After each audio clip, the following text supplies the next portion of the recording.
Ada seorang anak muda bernama Shun yang sederhana dan polos, serta sangat menyukai batu permata dan kristal langka. Sejak lama, ia percaya bahwa kristal mengandung dunia lain di dalamnya dan suatu hari nanti dia akan bisa mengunjungi dunia itu. Pada suatu hari, dia duduk bersama ibunya, yang kebetulan seorang arkeolog dan juga menyukai batu permata serta perhiasan langka. Mereka berdua bersemangat untuk merayakan ulang tahun ayahnya, Asana. Namun, seperti biasa, sang ayah sibuk dengan penelitiannya dan tidak peduli dengan apapun di sekitarnya. Bahkan, dia tidak tahu kalau ulang tahunnya sudah dekat. Hari-hari berlalu, dan ulang tahun Asana tiba. Setelah menunggu lama, Shun memutuskan untuk pergi sendiri menjemput ayahnya dan membawanya pulang. Shun pergi ke tempat ayahnya, Profesor Asana, yang sangat sibuk dengan penelitiannya dan tidak merespons panggilan anaknya, bahkan tidak peduli pada siapapun. Tiba-tiba, Shun menemukan ruang kerja ayahnya kosong, tetapi dia melihat sebuah permata aneh terpasang di sebuah perangkat. Saat dia memegangnya, dia merasa terpesona dengan bentuknya yang unik. Tiba-tiba, cahaya aneh muncul dari permata itu, semakin terang hingga akhirnya masuk ke dalam tubuhnya. Tiba-tiba, sebuah gerbang misterius terbuka di depannya dan dia tersedot ke dalamnya. Di dunia lain, seorang pria misterius memegang belati, bergerak cepat melewati tempat asing sambil menghabisi para penjaga, menyembunyikan wajahnya. Dia berdiri di depan sebuah gerbang besar, lalu masuk ke ruangan kerajaan. Di sana, dia mendekati seorang pria tua yang sedang tidur. Dengan sedikit keraguan, dia mengangkat belatinya untuk membunuh musuh ayahnya. Sebelum belatinya turun, pria tua itu membuka mata dan menangkap tangannya, berkata, "Kamu bukan Emilio, kan?" Emilio tersentak mundur, menjatuhkan belatinya. Raja tua itu bernama Diles. Emilio ingin membunuhnya karena percaya bahwa Diles telah membunuh ayahnya. Ayah Emilio dulunya adalah raja dan meninggal dalam keadaan misterius. Diles berkata, "Sungguh memalukan, Tuan Pangeran, menyerangku ketika aku tidur. Setidaknya jadilah pria sejati untuk merebut kembali kerajaanmu." Emilio menjadi marah, tiba-tiba cahaya aneh keluar dari dadanya, lalu dia menarik senjata panjang. Diles juga mengeluarkan senjata bercahaya dari dadanya, tapi dengan bentuk berbeda. Mereka mulai bertarung dengan sengit, tetapi Diles jauh lebih kuat dan mampu mengalahkan Emilio, menjatuhkan senjatanya. Saat Emilio siap mati, Diles memukul senjatanya ke dinding dan senjata itu menghilang. Diles berkata, "Kamu harus jauh lebih kuat untuk bisa membunuhku, tetapi sayangnya kamu masih lemah." Tiba-tiba, para prajurit masuk ke ruangan, menangkap Emilio, dan membawanya ke sel. Saat duduk di dalam sel, Emilio teringat masa kecilnya. Dia dulu mengagumi Diles, menghormatinya, dan ingin sekuat Diles. Namun, dia mendengar para pelayan membicarakannya, menganggapnya anak malang yang tidak tahu apa-apa. Salah satu pelayan berkata, "Kasihan anak ini, dia mencintai Diles, tapi tak tahu bahwa Diles adalah musuh ayahnya dan penyebab kematiannya." Emilio terkejut, menyadari bahwa dunia dipenuhi kebencian dan dendam, bahkan saudara bisa membunuh satu sama lain demi tahta. Dia terjebak dalam lingkaran dendam ini, berlatih sekuat tenaga untuk membalas kematian ayahnya. Kembali ke masa kini, Emilio masih sangat marah pada Diles, hingga tiba-tiba muncul cahaya yang sangat terang. Ternyata, Shun telah masuk ke dalam dunia aneh itu dan terjatuh di depan Emilio. Emilio terkejut, tidak mengerti bagaimana anak ini bisa masuk melalui tembok. Shun pun bingung dan tidak tahu di mana dia berada. Yang dia ingat hanyalah dia memegang permata dan masuk ke dunia aneh ini, seolah tersesat di dunia lain. Emilio, yang curiga, bertanya, "Kamu datang dari permukaan, kan?" Shun bingung dan menjawab, "Permukaan apa? Aku datang dari ruang kerja ayahku." Sementara mereka berdua bertengkar, tiba-tiba terdengar suara prajurit mendekat. Suatu hari, Emilio memberitahu Shun untuk cepat bersembunyi, karena jika para penjaga melihatnya, dia akan kena habis. Tapi tiba-tiba, para penjaga masuk dengan marah karena melihat Shun dan berencana untuk membunuhnya. Shun, yang bukan tipe ahli dalam urusan berkelahi, merasa takut. Namun, tiba-tiba dadanya mulai bersinar, dan sebuah senjata aneh muncul dari dalam tubuhnya. Tanpa sadar, dia mengambil senjata itu dan dengan satu pukulan, dia berhasil mengalahkan semua penjaga. Bahkan, dia juga berhasil menghancurkan sel tahanan Emilio. Itu senjata yang luar biasa kuat. Emilio yang melihatnya benar-benar terkejut, tetapi tidak ada waktu untuk merenung. Mereka segera kabur dari tempat itu. Setelah berhasil keluar dari sel, mereka bersembunyi dan memikirkan cara untuk keluar dari istana. Shun, yang merasa seperti Superman, yakin senjata itu bisa berubah menjadi apapun yang dia inginkan, mungkin seekor naga atau semacamnya. Namun, Emilio menegurnya, "Diamlah, kalau ketahuan bisa berbahaya. Sembunyikan senjatamu cepat." Shun tidak tahu bagaimana cara menyembunyikan senjata itu. Emilio lalu menyarankan agar Shun berpikir tentang sesuatu yang membuatnya rileks dan menarik napas dalam-dalam. Begitu dia berpikir tentang kuarsa, kristal favoritnya, senjata itu langsung menghilang. Lalu, Emilio menuntunnya ke lorong rahasia, dan ketika mereka menginjak batu tertentu, sebuah pintu rahasia terbuka. Setelah mereka keluar, mereka bertemu dengan makhluk aneh. Shun, yang tidak tahu apa-apa, mengira itu hanya orang biasa dengan topeng plastik. Emilio menjelaskan bahwa makhluk itu adalah anggota suku Zhu, yang dibuat khusus oleh Raja Delis untuk melindungi istana. Tiba-tiba, makhluk itu mengeluarkan senjata dari tangannya, dan Emilio juga mengeluarkan senjatanya. Dia meminta Shun untuk mengeluarkan senjatanya dengan cepat, tetapi Shun tidak tahu bagaimana melakukannya, karena senjatanya hanya muncul secara acak. Pertarungan antara Emilio dan makhluk itu berlangsung sengit, dan Emilio terus mendesak Shun untuk mengeluarkan senjatanya. Shun, yang panik, berteriak bahwa dia tidak tahu bagaimana caranya. Ketika makhluk itu menganggapnya lemah dan bergerak untuk membunuhnya, tiba-tiba senjata Shun muncul lagi. Shun langsung menggunakan senjata itu untuk menyerang makhluk itu, tetapi hanya berhasil melukainya sedikit. Makhluk itu bangkit kembali dan hendak menyerang Shun, namun Emilio berhasil menahan serangan itu dan menyuruh Shun untuk tetap fokus. Kemudian, makhluk itu mengeluarkan kekuatannya yang menakutkan dan membuat mereka jatuh ke laut. Setelah itu, muncul makhluk lain yang memperingatkan bahwa mereka tidak boleh membunuh para penyusup, karena raja akan marah. Namun, makhluk itu tampak tidak peduli. Di bawah laut, Shun kesulitan bernapas, tapi Emilio segera menariknya keluar.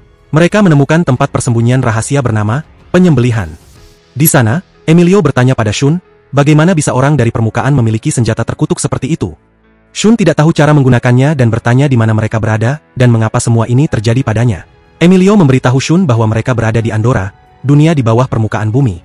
Setelah berjalan keluar dari tempat itu, Shun yang kelelahan hampir jatuh, tetapi Emilio menariknya. Mereka kemudian bertemu dengan seorang gadis bernama Alicia yang kaget melihat Shun. Emilio memperkenalkan Shun sebagai orang dari permukaan bumi. Mereka terus berjalan di hutan, dan Shun terus bertanya di mana mereka berada dan apa yang sedang terjadi, tetapi tidak ada yang mau menjawab. Setelah beberapa perdebatan dengan Emilio, mereka tiba di tempat yang indah, yang ternyata bukan matahari, tetapi sebuah kristal besar. Shun yang bingung meminta diperkenalkan pada mereka. Emilio akhirnya mengungkapkan bahwa dirinya adalah putra Raja Langa, dan gadis itu bernama Alicia, bersama dengan hewan peliharaannya, Falla. Mereka melanjutkan perjalanan sebelum para prajurit tiba. Lalu kita kembali ke sang raja yang menerima kabar tentang pelarian sang pangeran, serta bahwa seseorang membantunya menggunakan sisa-sisa senjata suci yang sangat langka. Raja sangat ingin mengetahui semua informasi tentang Shun dan senjatanya. Dia yakin Emilio masih hidup dan tidak mungkin mati begitu saja, dan Emilio pasti pergi ke tempat yang biasa ia kunjungi. Kemudian kita kembali ke Yulio dan teman-temannya, sementara Shun semakin bingung ingin tahu kemana mereka pergi. Akhirnya, Alicia memberitahu mereka akan menuju Pascal, orang yang bertanggung jawab atas penelitian di kastil, dan dia juga adalah orang yang membesarkan Emilio. Tiba-tiba, saat mereka sedang berbicara, muncul seekor hewan aneh mirip babi yang berlari ke arah mereka dengan cepat. Emilio langsung mengeluarkan senjatanya dan menyuruh Shun untuk melakukan hal yang sama. Shun tidak mengerti apa-apa sampai ia melihat Val yang pendek berubah menjadi naga besar dan mulai menyerang monster tersebut. Emilio pun ikut menyerang dengan senjatanya, tetapi monster itu jauh lebih kuat darinya. Val kemudian menggigit monster itu dengan garang, dan pertempuran pun menjadi sangat sengit. Tepat saat Shun berpikir mereka telah mengalahkan monster tersebut, muncul hewan lain yang menyerang mereka. Tiba-tiba senjata Shun keluar sendiri dari tubuhnya dan ia menggunakannya untuk menghabisi monster itu hanya dengan satu serangan. Mereka akhirnya bisa beristirahat. Namun, tiba-tiba mereka terjebak dalam perangkap yang mengangkat mereka ke udara. Monster tadi mengalahkan Val dan berlari cepat ke arah Emilio yang kemudian menyadari ada perangkap di bawah kakinya dan berhasil mengarahkan monster tersebut ke dalam perangkap. Setelah itu, muncul Paman Pascal yang menyelamatkan mereka dan menyambut mereka dengan hangat. Saat melihat senjata Shun, Alicia terkejut dan bertanya bagaimana bisa dia memiliki senjata suci itu, padahal dia berasal dari permukaan. Shun tidak bisa menjawabnya dan menyembunyikan senjatanya lagi, sambil berusaha menyesuaikan diri dengan semua yang terjadi. Setelah itu, mereka semua masuk ke rumah Pascal. Emilio dan Shun duduk di kamar yang sama dan terus bertengkar, tidak tahan satu sama lain, sementara di tempat lain, monster-monster aneh mulai bermunculan. Monster-monster itu mulai mengendus mereka untuk menemukan lokasi mereka. Kemudian Shun duduk bersama mereka untuk makan dan mereka akhirnya berdamai. Sambil makan, Pascal bertanya pada Shun bagaimana ia bisa sampai dari permukaan. Shun menjelaskan bahwa dia sedang di kantor ayahnya dan menemukan sebuah kristal yang bersinar aneh, lalu tiba-tiba mendapati dirinya berada di dunia ini. Saat itu juga, mereka semua menyadari bahwa senjatanya adalah sisa-sisa dari senjata suci, meskipun Shun sendiri tidak mengerti. Shun bertanya bagaimana ia bisa kembali ke rumahnya dan di mana tepatnya dia sekarang. Pascal berpikir sejenak, lalu mengeluarkan sebuah peta besar dan menjelaskan bahwa mereka sedang berada di planet ini. Pascal menunjukkan kota Anduh, tempat mereka berada saat ini, yang terletak di bawah tanah. Lalu ia menunjukkan tempat lain bernama Atmas, yang adalah sumber cahaya besar seperti matahari, serta kutub utara sebagai sumber cahaya utama yang berfungsi seperti matahari di atas, sementara di malam hari, cahaya itu berfungsi seperti bulan yang menerangi seluruh kota. Shun kemudian bertanya mengapa tidak ada bintang di langit, dan Pascal menjelaskan bahwa di Anduh memang tidak ada bintang dan mereka bahkan tidak pernah melihat fase bulan, serta cuaca di sana selalu stabil dan tidak pernah berubah. Semua informasi ini tidak diketahui oleh siapapun di permukaan.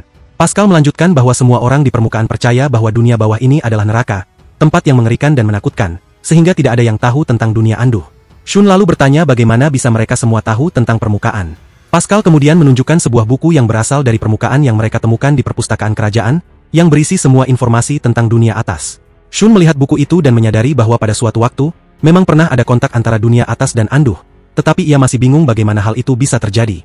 Orang-orang berpindah antar dunia pada saat itu dan mengetahui bahwa ada kota bernama Babylon yang menghubungkan kedua dunia. Lewat kota itu, mereka bisa keluar ke permukaan bumi, tetapi sayangnya kota itu hancur total. Karena itulah, penghalang antara kedua dunia pun hilang, dan Raja Delis berusaha membangun kembali kota tersebut. Ketika hampir selesai, terjadi masalah yang harus diselesaikan terlebih dahulu sebelum dia melanjutkan pembangunan kota itu. Setelah banyak bicara, Pascal meminta Shun menunjukkan senjata ajaibnya. Tentu saja, Shun tidak tahu cara memanggilnya karena senjata itu hanya muncul saat ada masalah besar. Kemudian, Shun menarik napas dalam-dalam dan akhirnya senjata itu muncul sendiri. Pascal terkejut melihat bentuk senjata itu, tapi dia hanya berkata, "Bagus, kembalikan sekarang," dan Shun merasa sedikit kesal tapi tetap mengembalikannya dengan mudah. Emilio, yang melihat, terkejut dengan seberapa terbiasa Shun menangani senjata itu. Kemudian Shun meminta Pascal menunjukkan senjatanya, dan Pascal menjelaskan bahwa tidak semua orang di Bandura memiliki senjata suci seperti itu, banyak yang tidak berbakat. Kemudian, Alicia memberitahu Shun bahwa Val adalah senjata sucinya. Pascal mulai menjelaskan bahwa senjata suci ini terbuat dari energi kuat yang disebut distorsi materi, yang hanya ada di dunia bawah. Energi itu berubah menjadi senjata. Shun tidak terlalu tertarik pada pelajaran ilmu pengetahuan ini dan hanya ingin kembali ke rumahnya secepat mungkin. Namun, Emilio menentangnya, dan Pascal teringat saat dulu ia menemui Raja Delis untuk memperingatkan bahwa menghubungkan dunia bawah dengan permukaan bumi sangat berbahaya, tetapi sang raja tidak mendengarkannya. Pascal akhirnya memutuskan untuk meninggalkan mereka sebelum bencana terjadi. Kemudian, terlihat sang raja duduk bersama asistennya, yang memberitahu bahwa Babylon akan dibangun kembali, tetapi ada masalah besar yang menghentikan prosesnya, dan itu adalah akibat tindakan Pascal.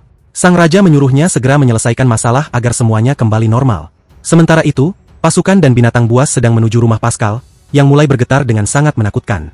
Pascal melihat mereka dari jendela dan menyadari bahwa itu adalah pasukan kerajaan. Perangkap dan ledakan yang telah dia pasang di sekitar rumah mulai meledak mengenai binatang-binatang itu, disertai aksi seru dan peluncuran roket besar yang ia gunakan untuk melarikan diri. Pascal mengakui kepada mereka bahwa dialah penyebab Babylon belum selesai dibangun. Dia tahu suatu hari orang-orang akan menyadari kesalahannya dan memperbaikinya. Shun merasa senang dan bertanya, "Berarti kamu bisa menyelesaikan Babylon?" Pascal menjawab, "Ya, pada waktunya." Shun sangat senang, tapi ia mengingatkan bahwa mereka diserang karena Emilio kabur dari penjara kastil. Mereka melanjutkan perjalanan menuju tempat yang misterius dan akhirnya tiba di sebuah tempat rahasia di bawah tanah yang disiapkan oleh Pascal sebagai tempat persembunyian jika terjadi masalah besar. Setelah bersiap, Pascal duduk bersama Emilio dan bertanya bagaimana ia bertemu Shun. Emilio menjelaskan bahwa ia berada di sel penjara ketika tiba-tiba muncul bola kristal ajaib yang menunjukkan pemandangan indah yang belum pernah ia lihat sebelumnya. Dari situlah Shun muncul. Kembali ke Shun yang masih terobsesi dengan batu-batu, Alicia merasa heran dengan ketertarikannya. Dan Shun menjelaskan bahwa ibunya adalah seorang arkeolog yang menanamkan kecintaan pada dunia ini. Setelah itu, ia berkata pada Alicia bahwa ia pernah mendengar tentang teori Ingra di bumi dan berpikir tempat ini bernama Shambhala. Alicia kemudian menjelaskan bahwa sebenarnya namanya adalah Andoria. "Bagaimana menurutmu? Pernah terpikir untuk pergi ke permukaan?" Hal yang aneh adalah ketika dia bilang tidak. Itu tidak mungkin, dan dia tidak akan pernah memikirkannya. Di saat yang sama, Pascal berbicara dengan Emilio dan mengatakan bahwa meskipun kedua dunia saling mengenal, mereka tidak bisa bersatu. Buku-buku kuno sudah memperingatkan tentang hal itu, dan semua orang tahu bahwa bawah tanah adalah neraka atau tempat kematian. Hanya sedikit orang yang percaya bahwa bawah tanah adalah surga bernama Shambhala. Lalu, saat dia bilang setelah bertahun-tahun kami akhirnya bisa membuat pengganti Babel dan menciptakan wilayah Babilonia, yang tadinya menghubungkan Endora ke permukaan bumi, namun setelah beberapa waktu itu pun berhenti, dan Raja sedang mencoba memperbaikinya. Karena itu, dia membutuhkan bantuan Pascal dan timnya. Tetapi tentu saja, Pascal menolak dan tidak ingin dunia mereka terhubung satu sama lain. Hal yang menarik adalah Emilio sangat membenci Raja dan menganggapnya sebagai setan egois. Tetapi Pascal mengingatkannya, "Jangan lupa bahwa dialah yang membesarkanmu dan menganggapmu seperti anaknya. Walaupun kalian sering berselisih, dia masih menyayangimu." Tapi Emilio tidak peduli dan bertanya, "Kau tahu mereka akan datang padamu, kan?" Lalu Pascal menjelaskan bahwa dialah yang merusak peta wilayah Babel agar mereka tidak bisa memperbaikinya. Karena itu, mereka mencarinya. Saat itu, Emilio terkejut dan bertanya, "Maksudmu Raja akan pergi ke Babylon untuk memperbaiki Babel?" Pascal menjawab, "Ya, jadi kita harus sampai sebelum dia dan memperbaiki Babel agar kita bisa mengembalikan tanda untuk dunia lagi. Setelah itu, dia akan menghancurkan kota selamanya." Tentu saja, Emilio sangat terkejut dengan kata-katanya, tetapi Pascal tidak peduli dan pergi. Saat itu, Emilio melihat senjatanya dan mengingat masa lalu ketika dia masih anak-anak yang kasar dan kuat, dan tidak ada yang tahu bagaimana berurusan dengannya kecuali Pascal, yang mengenalnya dan mulai peduli padanya, mengajarinya banyak hal di berbagai bidang. Suatu hari, Pascal mengejar Raja dan mencoba memperingatkannya bahwa jika dia mengembalikan Babel, dia akan menghancurkan Endora, tetapi Raja tidak peduli dan bahkan memecatnya. Saat itu, Emilio melihatnya dan semakin membenci Raja. Beberapa saat kemudian, kita kembali kepada Raja yang sangat marah saat mengetahui pelarian Pascal. Tentara itu pun meminta maaf kepadanya, sampai sekelompok monster datang dan mengatakan, "Minggir, kami yang akan menangkapnya untukmu." Saat itu, Raja memberitahu mereka bahwa yang bisa mereka lakukan hanyalah mengetahui kabar terbaru dan tidak diperbolehkan membunuh siapapun dari mereka. Kita kembali kepada Pascal, yang menyamar dan mengubah penampilannya untuk membawa makanan yang cukup untuk mereka. Dia bilang, "Jika aku tidak kembali besok malam, temui aku di desa Megiddo. Tetapi mereka harus berhati-hati karena jalanan sangat berbahaya." Setelah itu, Alicia memutuskan pergi mencari air untuk minum, dan Emilio memanfaatkan situasi itu dan berkata pada Shun, "Kita harus bicara." Setelah Alicia pergi, keduanya duduk dengan canggung, meskipun tidak menyukai satu sama lain. Emilio berkata, "Kau tidak ingin kembali ke rumahmu?" Shun menjawab, "Tentu saja, aku bahkan tidak tahan berada di sana." Saat itu, Emilio berkata, "Kalau begitu, bantu kami bunuh Raja Dales." Tentu saja, Shun menolak dengan keras, tetapi Emilio menjelaskan bahwa Raja akan pergi ke Babylon, dan jika sampai duluan, Shun tidak akan pernah bisa kembali ke rumahnya, jadi dia harus menghentikannya sebelum dia sampai di sana. Akhirnya, Shun terpaksa setuju untuk mengetahui rencana itu. Emilio memberitahu bahwa mereka akan bergerak setelah Alicia tidur karena mereka tidak bisa membawanya bersama mereka. Tiba-tiba, Alicia sendiri muncul, dan keduanya kaget dan hampir ketahuan. Tetapi Emilio segera menarik Shun dan berkata bahwa mereka akan pergi berburu beberapa hewan. Akhirnya, mereka keluar, mengeluarkan senjata mereka, dan berjalan di hutan untuk berburu babi hutan. Mereka menyusun rencana, Shun akan menggiring babi itu ke arah Emilio yang akan membunuhnya. Benar saja, Shun berhasil menggiring babi itu, yang bergerak cepat secara acak menuju Emilio. Saat siap untuk bertarung, Emilio tersandung, dan sebelum babi itu membunuhnya, Shun dengan cepat menangkapnya dan membunuh babi itu. Setelah itu, mereka membawa babi itu ke Alicia, yang keluar menyambut mereka. Namun, seperti biasa, keduanya bertengkar dan hampir saling membunuh. Kemudian, Alicia menyiapkan makanan, tetapi Shun tidak suka karena harus makan daging babi hutan, meskipun terpaksa. Malam itu, Emilio terbangun dan bergerak cepat menuju suatu tempat yang asing. Dengan menggunakan teropong, ia berkata, "Akhirnya, aku menemukannya." Sambil mengendalikan pasukannya untuk menyerang perkemahan tentara. Sebelum Shun memahami maksudnya, para penjaga sudah mengepung mereka, menodongkan senjata ke leher mereka. Mereka menegaskan bahwa mereka bukan bagian dari kerajaan Dales dan berniat membunuh mereka. Salah satu dari mereka berkata, "Semua orang di sini tahu bahwa wilayah Agona milik kami, dan tidak ada yang boleh menyerang kecuali jika ingin mati." Shun, yang bingung, akhirnya memahami bahwa Emilio ingin mencari bantuan dari kelompok ini untuk misinya. Emilio kemudian memperkenalkan dirinya sebagai pangeran dan meminta berbicara dengan pemimpin wilayah Ajunatus, yang ternyata ada di depannya, bernama Dimo. Dimo merasa heran karena sang pangeran datang menemuinya sendiri. Emilio mengungkapkan bahwa ia ingin bantuan Dimo dan timnya untuk mengalahkan Raja Dales. Semua orang terkejut mendengar hal itu, dan mereka berbicara sampai pagi. Emilio menjelaskan bahwa ia sering mendengar rumor bahwa kelompok Dimo adalah sekelompok bandit kuat dengan kekuatan bertarung yang bahkan lebih kuat daripada suku Ju. Namun, kelompok bandit itu menertawakannya dan tidak tertarik pada ucapannya, yang membuat Emilio sangat marah. Ia menjelaskan bahwa ia sudah meninggalkan segalanya demi mengalahkan sang raja. Dimo, yang belum percaya, memutuskan untuk mengujinya dan berkata, "Baiklah, misalnya kau berhasil membunuh raja, apa yang akan kau lakukan selanjutnya?"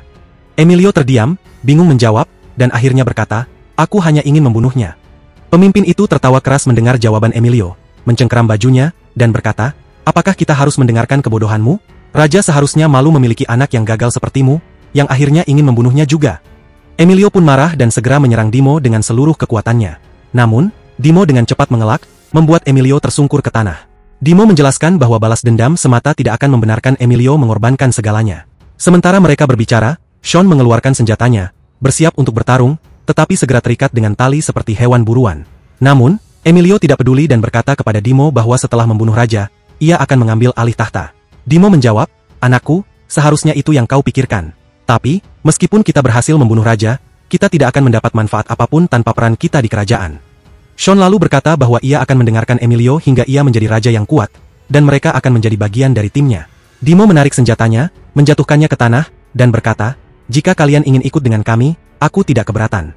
Namun, kalian akan bekerja keras. Jika berhasil mengalahkan Dales, kami akan selalu mendukungmu. Tapi jika gagal, kami akan memilih kembali." Sementara itu, Paman Pascal mengunjungi rekannya dan mengetahui informasi tentang kegiatan di istana, bagaimana Dales dan para pengikutnya bekerja sepanjang hari untuk mengembalikan Babil. Sampai saat ini, tidak ada yang tahu apa sebenarnya tujuan sang raja terhadap tanah itu.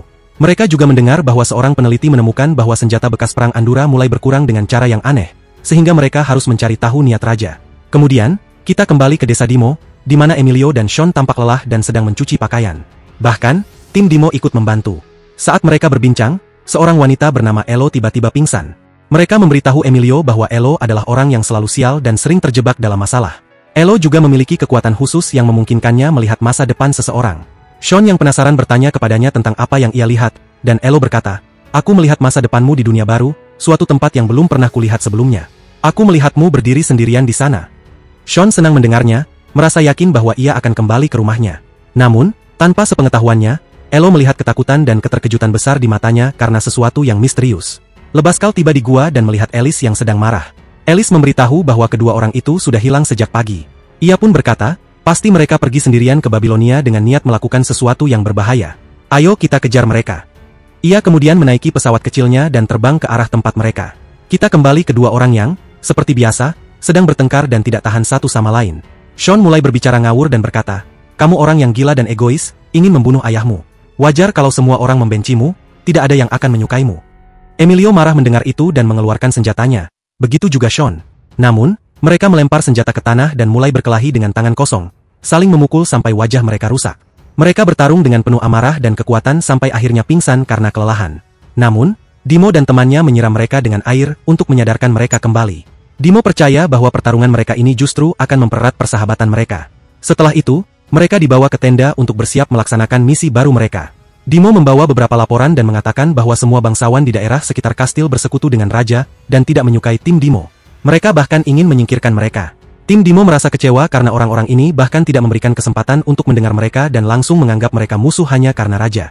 Namun, Dimo memberitahu mereka bahwa di utara ada banyak orang yang membenci raja, terutama karena mereka menentang perintahnya dan dibuang ke utara sebagai akibatnya. Kemudian, ia melanjutkan dan memberitahu bahwa ia tidak tahu berapa jumlah penjaga kerajaan, tapi Emilio mengatakan jumlah mereka sekitar 80.000 prajurit. Dimo sedikit cemas karena jumlah itu jauh lebih besar dari yang ia perkirakan. Tentu saja, tidak mungkin ia bisa melawan penjaga kerajaan sekarang tanpa memiliki tim besar. Jadi, ia dan timnya mulai berdiskusi karena pasti sulit untuk mengumpulkan pasukan besar. Ia menyarankan agar mereka meminta bantuan klan Zhou. Emilio berkata, "Kamu gila. Siapa dari klan Zhou yang mau bersekutu dengan kita? Setengah dari mereka adalah tentara kerajaan." Namun, Dimo tidak peduli dan berkata, "Apakah kamu pernah mencoba berbicara dengan salah satu dari mereka?" Saat itu, Sean menjawab, "Aku pernah membunuh salah satu dari mereka. Dia tangguh dan kuat sekali, dan sulit sekali mereka akan menyetujui rencanamu." Tapi Dimo tetap berkata, "Pernahkah kamu mencoba berbicara dengan seseorang dari Zhou?" Sean terkejut dan berkata, "Tidak, belum pernah." Dimo kemudian memberitahu mereka bahwa sebagian besar klan Zhou tertindas oleh raja dan para bangsawan, yang menganggap mereka tidak setara. Karena itu, mungkin saja mereka akan setuju untuk bergabung dalam misi mereka. Jika hal itu terjadi, mereka akan memiliki pasukan yang sangat kuat. Kemudian Dimo berkata kepada Louis, "Aku akan membutuhkanmu untuk bernegosiasi dengan mereka. Kita harus meyakinkan mereka untuk berdiri bersama kita dan bertempur agar kita bisa mencapai tujuan kita." Tapi Sean tidak tertarik pada rencana itu dan lebih memilih pergi ke Babilonia dan pulang ke rumahnya. Dia berkata, "Kamu hanya melakukan semua ini untuk menyingkirkan Raja Delis. Aku tahu raja itu akan pergi ke Pablo, jadi lebih baik kita pergi ke sana." Aneh bagi Dimo mendengar bahwa raja akan pergi ke sana. Setelah itu, Emilio dan Sean kembali ke tenda mereka bersama Louis, masing-masing berpikir kapan mereka bisa menyingkirkan yang lain dan merasa tenang. Saat mereka tiba di tenda, seperti biasa, mereka tidak saling menatap, seolah-olah mereka adalah musuh. Sean ingin memastikan apakah monster yang mereka temui berasal dari klan Zhou atau bukan. Beberapa saat kemudian, Louis datang membawa kotak obat, tetapi Sean bertanya kepadanya, mengapa Dimo ingin bekerja sama dengan klan Zhou, padahal mereka itu hanyalah sekumpulan monster. Louis menjawab, "Tidak semuanya adalah monster. Mereka adalah orang-orang yang paling banyak menderita akibat kerajaan, dan ada alasan besar di balik kekerasan mereka. Alasannya adalah Andras." Louis kemudian memberitahu mereka bahwa sebagian besar manusia di Andorra lahir dari ras Andoh. Orang-orang klan Zhou juga lahir dari Andoh dan binatang. Mereka semua hidup bersama dalam harmoni sampai para Andras mulai menyiksa mereka dan mencoba menguasai semua yang ada di Andorra. Setelah itu, kisahnya berlanjut dengan mereka bertemu seorang dari ras Zhou, yang pada awalnya dianggap manusia karena banyak dari kaum Zhou memiliki penampilan yang menakutkan dan tidak banyak bicara. Namun, ada juga sebagian dari mereka yang baik. Kemudian, karakter perempuan merawat luka mereka, dan Shun bertanya padanya apakah Dimo pernah bertemu seseorang dari Zhou sebelumnya. Perempuan itu berasal dari keluarga terpandang, yang hidup dengan istrinya dan tidak terlalu peduli pada hal-hal di sekitarnya, hingga semuanya berubah karena temannya dari kaum Zhou. Kilas balik menunjukkan Dimo saat ia masih kecil, menunggang kuda di hutan, tiba-tiba seekor monster menyerangnya, dan kudanya berlari ketakutan, meninggalkannya tersesat. Saat itulah seorang dari kaum Zhou muncul, meski tampak lebih manusiawi. Dimo ketakutan dan menawarkan uang agar tidak disakiti, namun orang itu mendekatinya, tak peduli dengan uangnya, dan bertanya siapa namanya. Dimo memperkenalkan diri, dan orang dari Zhou itu mengatakan namanya Lucio. Lucio kemudian memanggil babi hutan besar, untuk membawanya pulang ke batas kota.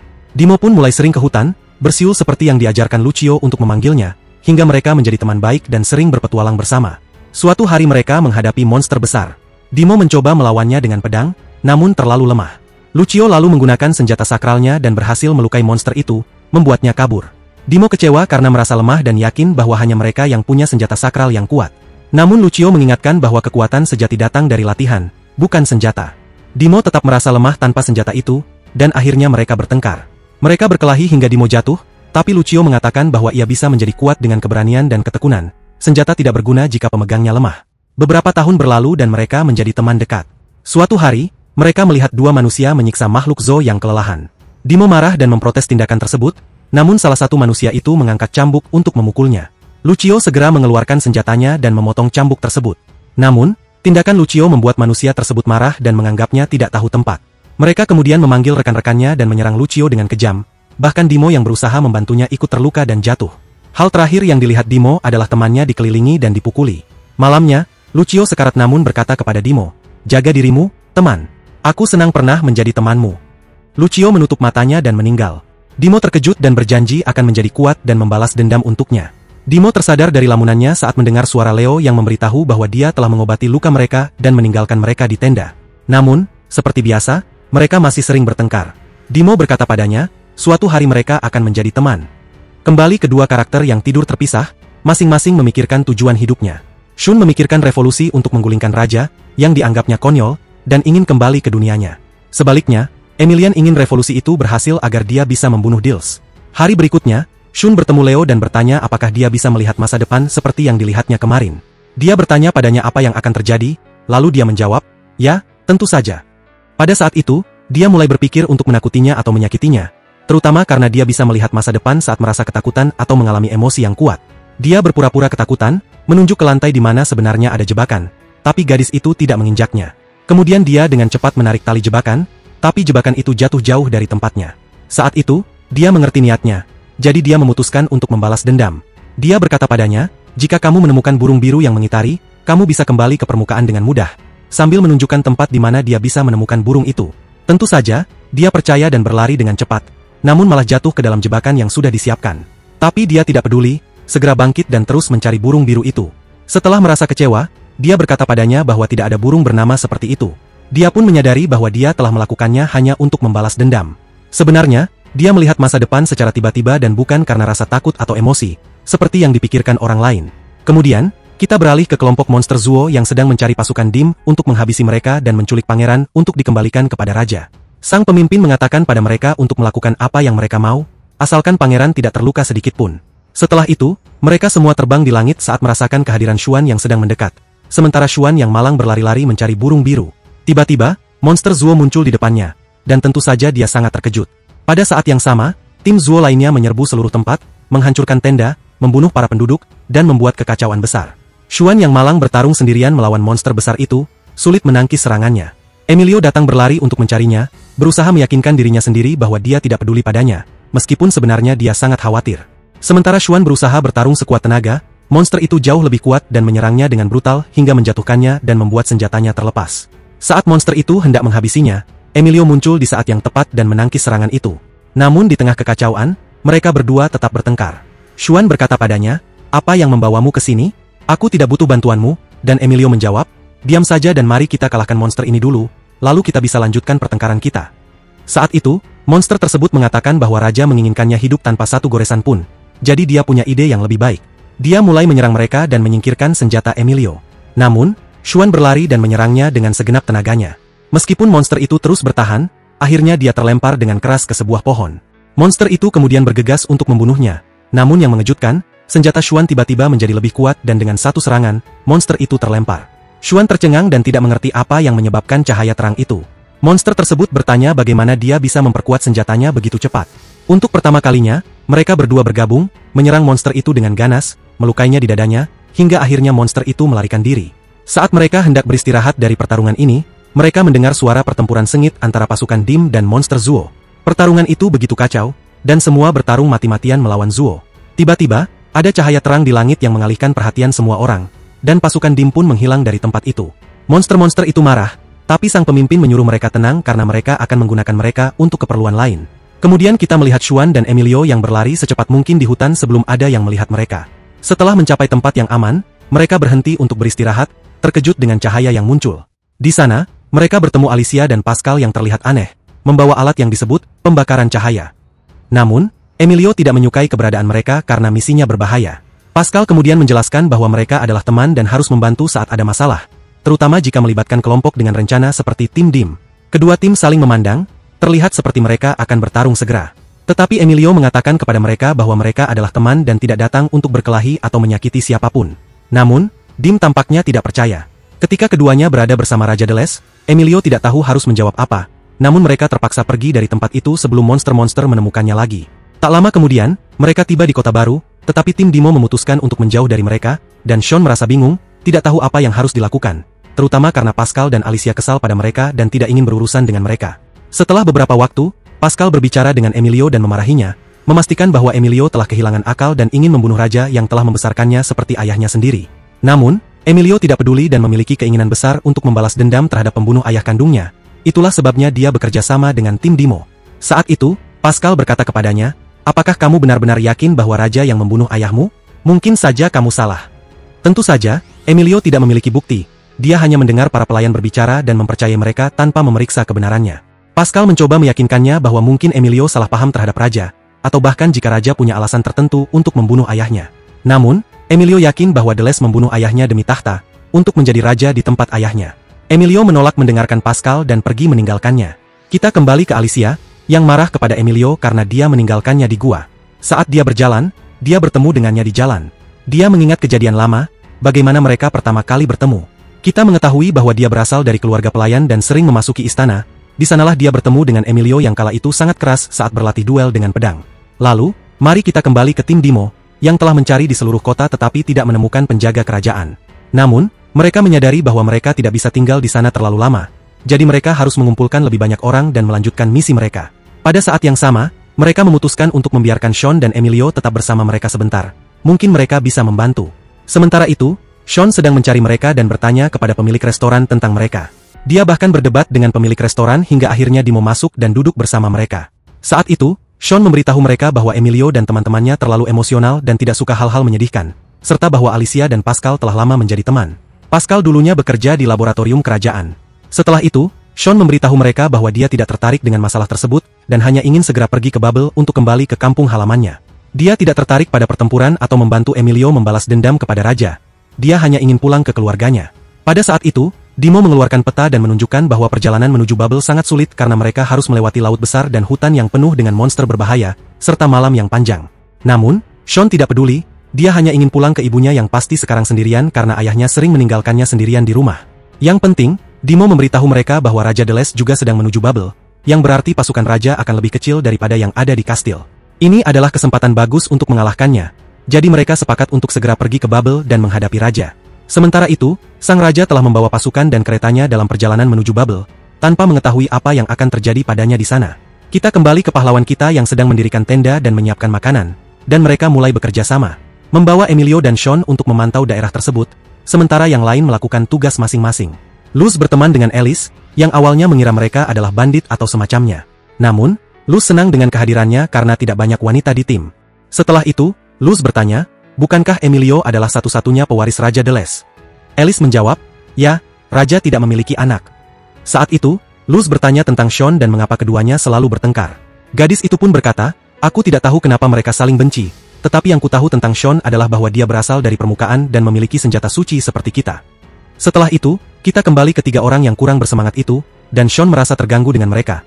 Yang satu terlalu serius, yang lain pendiam, sementara yang ketiga terlalu ceria, membuatnya tidak nyaman. Kenapa kalian ingin menyingkirkan raja padahal kalian jelas-jelas jauh lebih lemah dari tentaranya dan hampir saja mati hari ini? Di saat itu dia berkata bahwa ketidakadilan di Andorra semakin meningkat secara signifikan, dan orang-orang miskin di negeri ini diinjak-injak dan dibuat menderita, baik itu monster atau manusia, semuanya mengalami penindasan dan penyiksaan meskipun mereka tidak melakukan kesalahan. Lalu dia melanjutkan dan memberitahu mereka bahwa semua orang yang bersama mereka saat ini adalah orang-orang yang tertindas dan telah berjuang keras.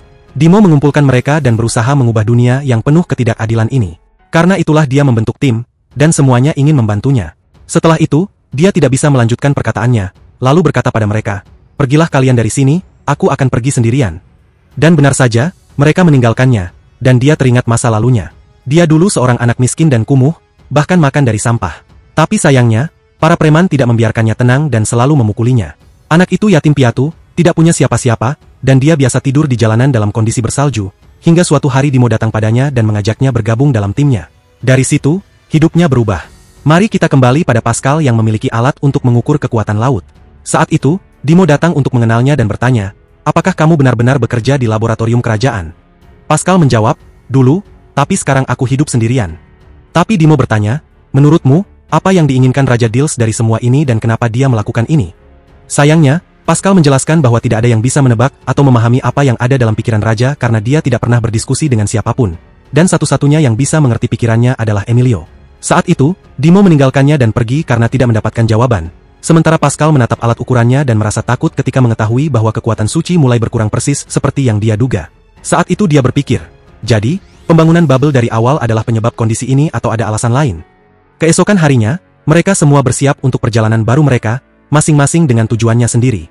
Emilio ingin bertemu Raja dan membalas dendam padanya, sementara Shun ingin kembali ke permukaan dan menyingkirkan orang-orang itu.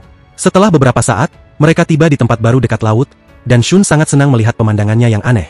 Dimo menjelaskan padanya bahwa daerah ini disebut Amadeus, kota laut terbesar di Andorra, dan mereka harus melewati kota ini untuk sampai ke Babylon. Tapi sebelum itu, mereka akan melewati pulau lain yang memiliki banyak monster. Setelah beberapa saat, Shun dan Emilio masuk ke kamar mereka, dan sebelum mereka mulai berkelahi seperti biasa, Pascal memberitahu mereka bahwa jalan yang akan mereka lalui sangat dingin, jadi mereka harus membeli pakaian tebal agar tidak membeku. Tentu saja, keduanya tidak saling suka dan tidak ingin pergi bersama, maka Alicia memutuskan untuk pergi bersama mereka. Setelah beberapa saat, mereka berjalan di kota dengan penuh semangat sampai mereka bertemu Dimo dan yang lain yang sedang menyiapkan segalanya untuk bergerak besok. Tapi Dimo tidak suka dengan pakaian Shun yang sangat terlihat berasal dari permukaan. Maka Eilo memberikan shawl padanya untuk mengubah penampilannya sedikit.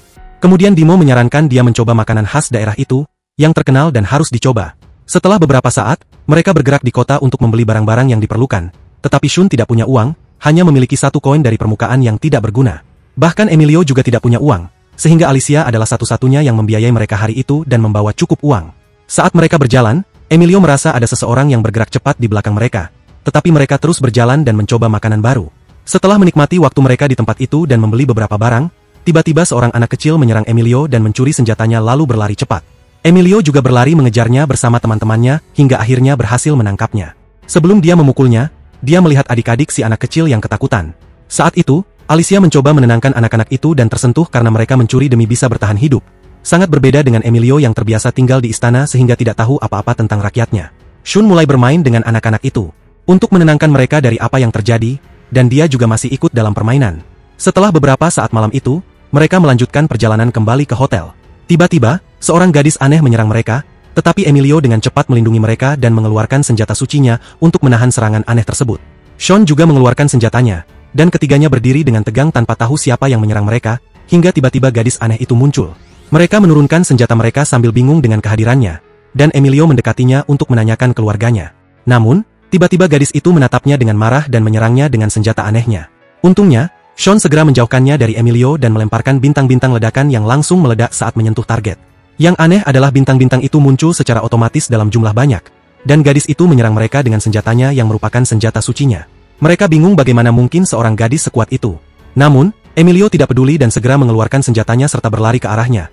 Tetapi pada detik terakhir gadis itu menghilang dan muncul di tempat lain, kembali menyerang mereka dengan semua senjatanya sambil berkata, "Aku akan membunuh pangeran."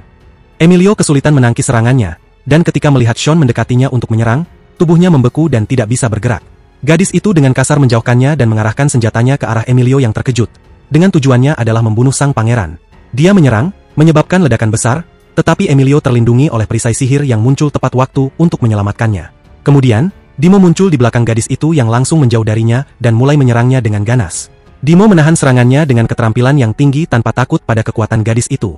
Dia terus mengejarnya dan menyerangnya dengan senjata, berusaha menangkapnya sebelum dia bisa melarikan diri. Gadis itu terus melemparkan bahan peledak, tetapi Dimo tidak terpengaruh dan balas menyerangnya hingga ia berdiri tepat di depannya dan menyerangnya dengan senjatanya. Saat ledakan terjadi, Dimo dengan cepat berdiri di belakangnya dan mengikatnya. Ketika dia melihat kalung di leher gadis itu, dia mengerti mengapa gadis itu begitu ganas. Pada saat itu, Eio berkata, gadis ini adalah seorang pembunuh profesional, sebagian besar dari mereka adalah anak-anak yatim dan miskin. Mereka yang memiliki bakat suci diambil, dibersihkan, dijual di pasar gelap, dilatih untuk bertarung, dan dijual kepada bangsawan dan raja-raja. Eio melanjutkan dengan menjelaskan bahwa setelah diculik, mereka dilatih untuk mematikan semua perasaan dalam diri mereka dan diajari cara membunuh untuk bertahan hidup. Mereka yang menolak atau melawan perintah disiksa dengan kejam. Saat mereka tumbuh dewasa, mereka menjadi mesin pembunuh yang menakutkan, dan tidak ada yang bisa menahan serangan mereka. Akhirnya, Dimo berhasil mengikat gadis itu yang terus berusaha melarikan diri dengan ganas. Mereka masih belum tahu apa yang diinginkan gadis itu dari mereka. Namun, Sean mengatakan, "Aku mendengarnya berkata bahwa dia ingin membunuh sang pangeran." Dia terus mengulanginya, yang berarti dia dikirim ke sini secara khusus untuk membunuh Emilio. Tiba-tiba, gadis itu mengecoh Dimo dan melarikan diri darinya, lalu mengeluarkan pisaunya, memutuskan untuk membunuhnya terlebih dahulu sebelum menyelesaikan misinya. Dia bergerak cepat dan mulai menyerangnya dengan cepat, hingga tiba-tiba Dimo menghancurkan kalung di lehernya. Saat itu, gadis itu terkejut dan teringat saat dia dikurung, dirantai, dan melihat gambar Emilio di depannya. Dia sadar dari ingatannya dan mengeluarkan senjata peledaknya untuk membunuh Dimo yang tidak peduli dengan kekuatannya, yakin bahwa dia akan bisa menahannya. Dimo berhasil menangkis semua serangannya, hingga dia bisa mendekatinya dan menghancurkan kalung di lehernya. Gadis itu kembali terkejut dan teringat saat dia disiksa dan dipaksa untuk membunuh orang-orang tak bersalah. Namun, Dimo menenangkannya dan berkata, "Mimpi burukmu sudah berakhir. Lanjutkan hidupmu dan lupakan apa yang terjadi padamu." Namun, gadis itu berkata, "Tanpa membunuh, hidup ini tidak ada artinya." Dimo berkata, "Tidak, ada tujuan. Aku akan menjadikanmu bagian dari timku dan membantumu menjalani masa kanak-kanakmu." Setelah itu, dia mengambil mainannya dan berkata, "Aku ingin kamu selalu tersenyum seperti anak-anak lainnya seusiamu." Gadis itu mendengarkan setiap kata yang diucapkan Dimo dan mematuhinya. Tak lama kemudian, mereka membawanya kembali kepada Louis dan Phil yang terkejut melihat keberadaannya dan bertanya siapa namanya. Misha diperkenalkan kepada tim oleh Dimo, dan dia diterima sebagai anggota baru. Semua menyambutnya dengan hangat. Tidak lama setelah itu, Pascal juga menyambutnya dan berkata, "Aku harus meninggalkanmu bersama mereka, Misha, karena aku akan pergi hari ini." Setelah itu, Pascal keluar dan duduk bersama Emilio, yang merasa tidak nyaman dengan apa yang dilihatnya. Emilio terkejut melihat kondisi anak-anak di kota, bagaimana mereka menderita dan dihancurkan. Dia ingin mengubah semua itu. Pascal kemudian memberitahunya bahwa dia akan kembali ke istana untuk memastikan sesuatu, lalu akan kembali lagi bersama mereka. Keesokan paginya, mereka semua berpisah, dan tim melanjutkan perjalanan mereka. Setelah beberapa waktu, mereka sampai di sebuah kapal besar yang tampak usang dan ditinggalkan. Namun, pria yang mengantar mereka meminta maaf dan menjelaskan bahwa kapal itu memang harus terlihat seperti itu agar tidak menarik perhatian para penjaga kota. Dimo berterima kasih, dan mereka semua naik ke kapal. Beberapa saat kemudian, Phil dan Misha mulai berlatih bertarung. Misha sangat kuat dan bertarung dengan ganas, membuat Phil kesulitan. Luz menghentikan latihan mereka, sementara Sean, yang baru pertama kali naik kapal, mengalami mabuk laut dan merasa sangat tidak nyaman. Untungnya, Chol memberinya obat yang meredakan mabuk lautnya, dan akhirnya Sean merasa lebih baik. Mereka juga merasa heran dengan hilangnya Emilio. Mengenai Emilio, dia juga mengalami mabuk laut yang parah dan akhirnya bertengkar dengan Dimo. Emilio bertanya kepadanya, "Apakah kamu benar-benar yakin bisa meyakinkan klan Zhou untuk bergabung dengan kita?" Dimo yakin pada klan itu dan tahu bahwa tidak semua anggota klan Zhou itu jahat. Sebaliknya, sebagian besar dari mereka yang diasingkan ke pulau ini adalah korban ketidakadilan dan dipenjara agar tidak bisa melarikan diri. Dalam perjalanan yang berat dengan hujan badai dan ombak, anak-anak mengalami kesulitan, terutama Emilio dan Sean yang terjatuh beberapa kali dan hampir terlempar ke laut jika tidak diselamatkan oleh Phil. Sementara itu, Misha tampak berdiri dengan tenang di atas dek kapal dan menikmati cuaca buruk itu. Dimo kemudian memberitahu mereka bahwa ada bagian kapal yang rusak dan mereka harus segera mencapai tujuan. Emilio memutuskan untuk memasang penghalang sihir agar kapal tidak tenggelam. Akhirnya, mereka sampai di pulau tersebut, dengan Sean dan Emilio terkapar kelelahan. Tiba-tiba, klan Zhou menyerang mereka dari segala arah. Misha baru saja akan mengeluarkan senjatanya, tapi pemimpin klan menghentikannya, menjelaskan bahwa mereka tidak datang untuk berperang. Setelah itu, mereka berbicara dengan pemimpin dan meminta bantuannya. Namun, beberapa saat kemudian, mereka semua diikat dan duduk di tanah, kecuali Luz karena dia juga merupakan anggota klan Zhou. Luz mencoba membela teman-temannya, tetapi pemimpin klan menyuruhnya diam dan mengatakan bahwa ini adalah cara mereka melindungi diri. Saat itu, Sean dan Emilio menyadari bahwa ketidakpercayaan ini terjadi karena apa yang dilakukan oleh kaum Andras kepada mereka. Pemimpin klan Zhou lalu bertanya, "Bukankah kalian takut padaku? Itu berarti kalian datang dengan tujuan tertentu. Pasti kalian adalah pasukan pemberontak dan pemimpin kalian adalah Dimo." Dimo kemudian mengatakan bahwa mereka membutuhkan bantuan klan Zhou dan rakyatnya untuk melawan raja. Namun, anggota klan Zhou marah mendengar ini, takut akan kekuatan kaum Andras. Pemimpin klan kemudian bertanya kepada Dimo, "Apa yang kami dapatkan jika membantu kalian?" Dimo menjawab, "Kalian akan mendapatkan kebebasan, rasa hormat, dan bisa kembali ke negeri kalian, bukan diasingkan di pulau ini. Tidak ada yang akan mengganggu kalian lagi." Tetapi pemimpin klan menjawab dengan marah, "Sejak kapan kami bisa mempercayai kaum Andras? Apakah kalian lupa apa yang kalian lakukan kepada kami? Tidak ada yang bisa mempercayai kata-kata kalian. Sean yang mendengar ini merasa heran dan bertanya kepada Io, apa yang dilakukan kaum Andras kepada mereka sehingga kebencian ini begitu besar. Io menjelaskan bahwa klan Zhou sebenarnya jauh lebih kuat daripada kaum Andras dan mereka melakukan segala pekerjaan di kota. Namun, mereka yang membuat kesalahan dihukum, yang sakit atau lemah dibuang ke pulau ini. Kamu ingin aku membantu kalian, maka kamu harus setuju untuk mati. Jika kamu menolak, aku akan membunuh teman-temanmu dan membiarkan kamu sendiri hidup. Jika kamu benar-benar tulus, kamu pasti tahu bahwa hidupmu tidak penting dibandingkan keberhasilan rencanamu. Tentu saja, Phil tidak terpengaruh oleh perkataan mereka. Mereka ingin membunuhnya, tetapi Dima tetap tenang dan memberitahu mereka bahwa rencananya harus berhasil agar rakyat melawan raja dan menggulingkannya. Phil melihat ke pemimpin dan berkata, aku setuju untuk mati, tetapi dengan syarat kamu membantu timku dan tidak menyakiti siapapun dari mereka. Pemimpin itu pun setuju, dan dia memberi isyarat kepada penjaga yang memegang senjata untuk memenggal kepala Dimo yang benar-benar pasrah. Namun, sebelum senjata itu menyentuhnya, Luz bergerak cepat, mematahkan senjatanya, dan berkata kepada mereka, aku tidak akan membiarkan kalian membunuhnya. Yang mengejutkan, Phil dan timnya juga mengatakan, bunuh kami sebagai gantinya, kami setuju. Para Zuo pun menjadi marah dan ingin membunuh mereka sampai pemimpin itu berteriak keras. Sebagai seekor singa, suaranya sangat keras dan berhasil menenangkan semua orang. Dia lalu berkata kepada Dimo, aku menghargai keputusanmu dan setuju untuk membantumu. Aku akan menunggumu di kantorku nanti. Semua orang berkumpul di satu ruangan, tak percaya bahwa mereka masih hidup dan situasinya berjalan dengan baik. Saat mereka duduk, mereka melihat anak-anak dari Zuo yang langsung lari begitu melihat mereka. Shun dan Emily mengejar mereka, tetapi terkejut ketika melihat semua orang menatap mereka dengan ketakutan. Luz menjelaskan bahwa karena kekuatan Zuo, semua orang membenci dan memperlakukan mereka sebagai budak, sehingga mereka adalah pihak yang paling menderita akibat keputusan zalim raja. Kita kembali ke pemimpin Zuo yang sedang bersama Dimo, berusaha mencari solusi. Ketika seseorang menyajikan minuman untuknya, Dimo meminumnya cepat untuk menunjukkan bahwa dia percaya pada mereka dan tidak mencurigai mereka. Tindakan itu disukai oleh pemimpin, yang berkata kepadanya, aku adalah pemimpin Zuo, namaku Grat. Dimo menjabat tangannya, dan pemimpin itu menyatakan setuju untuk membantu, tetapi terlebih dahulu ingin tahu apa rencana Dimo sebenarnya. Apakah kamu berniat melawan tentara raja? Yang mengejutkan, Dimo menjawab, tidak, aku tidak akan melibatkanmu atau keluargamu dalam pertempuran apapun. Aku ingin revolusi terjadi tanpa ada korban dari kedua pihak. Aku hanya ingin menunjukkan kepada raja bahwa aku lebih kuat darinya dan banyak orang yang akan mendukung keputusanku. Kemudian pemimpin itu bertanya, siapa yang akan menjadi raja berikutnya? Tanpa raja, masyarakat dan kota akan hancur. Dimo menjawab, seseorang selain aku yang akan menjadi raja. Jika aku menjadi raja, orang akan mengira aku melakukan revolusi ini untuk merebut kekuasaan. Tapi jangan khawatir, aku akan memilih raja yang baik yang tidak akan menindas siapapun dan memperlakukan semua orang sama, tanpa memandang kaya atau miskin. Setelah beberapa saat, Shun bertemu Emilio yang duduk sendirian dan tampak sedih. Saat itu, Shun memberitahu Emilio bahwa Dimo telah berhasil meyakinkan pemimpin Zuo dan bahwa misi mereka hampir selesai, serta mereka hampir berhasil mengalahkan raja. Namun, Shun terkejut melihat kesedihan Emilio sampai Emilio berkata, aku tidak tahu apa-apa tentang semua ini. Aku tidak tahu ada orang yang disiksa dan anak-anak yang menderita. Aku tidak pernah keluar dari istana dan tidak tahu apa yang terjadi di luar sana. Ketika Dimo bertanya apa yang akan kulakukan setelah membunuh raja, aku tidak tahu harus menjawab apa. Dengan sedih, dia melanjutkan, aku hanya ingin membalas dendam atas kematian ayahku, bukan menjadi raja.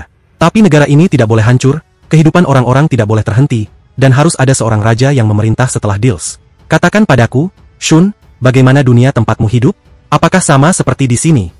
Shun lalu menceritakan dunianya dengan penuh kebahagiaan dan menjelaskan bahwa di sana semua orang hidup setara, tanpa perbedaan atau penyiksaan, dan semua hidup dalam damai tanpa peperangan. Tak lama kemudian, terlihat seekor burung biru terbang mengelilingi seluruh tempat. Dan ternyata burung itu adalah milik musuh dari Menzo. Orang itu tahu bahwa Dimo berhasil meyakinkan pemimpin Zuo, yang berarti tugas mereka akan lebih sulit dengan keberadaan Zuo. Selain itu, mereka memutuskan untuk tidak memberitahu Dils tentang apa yang terjadi dan bertindak sesuai rencana mereka sendiri. Pada hari berikutnya Grat memberi timnya sebuah kapal besar yang penuh makanan dan minuman sebagai bantuan sederhana untuk tim barunya. Dia juga memberi mereka peluit aneh dan berkata pada Dimo, jika negosiasinya dengan raja gagal dan raja tidak mau mendengarkan mereka, gunakan peluit itu untuk segera memanggilnya. Ketika Shun mencoba meniup peluit itu, awalnya tidak terjadi apa-apa, tetapi beberapa detik kemudian muncul seekor burung biru yang hinggap di kepalanya. Saat itu, Grat menjelaskan bahwa mereka menggunakan burung tersebut untuk berkomunikasi satu sama lain dengan mudah.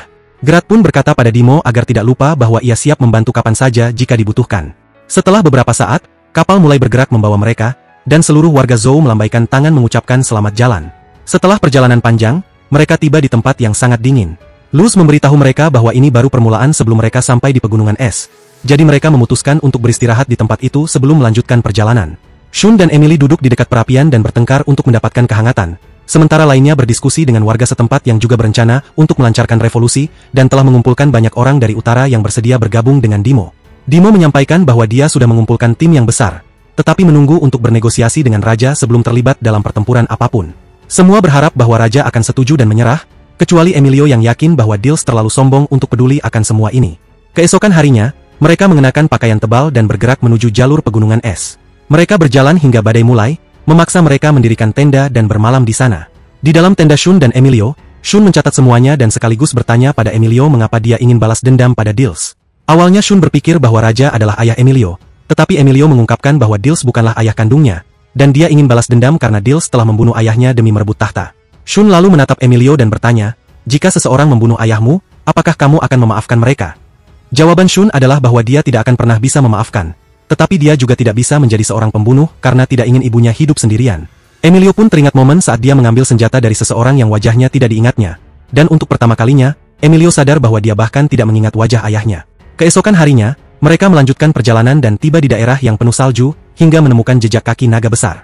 Shun cemas melihat jejak itu, sampai tiba-tiba Ayo jatuh ke dalam tanah. Fala mengeluarkan suara aneh yang menandakan ketakutannya. Ayo ternyata jatuh ke dalam sebuah gua yang dipenuhi es.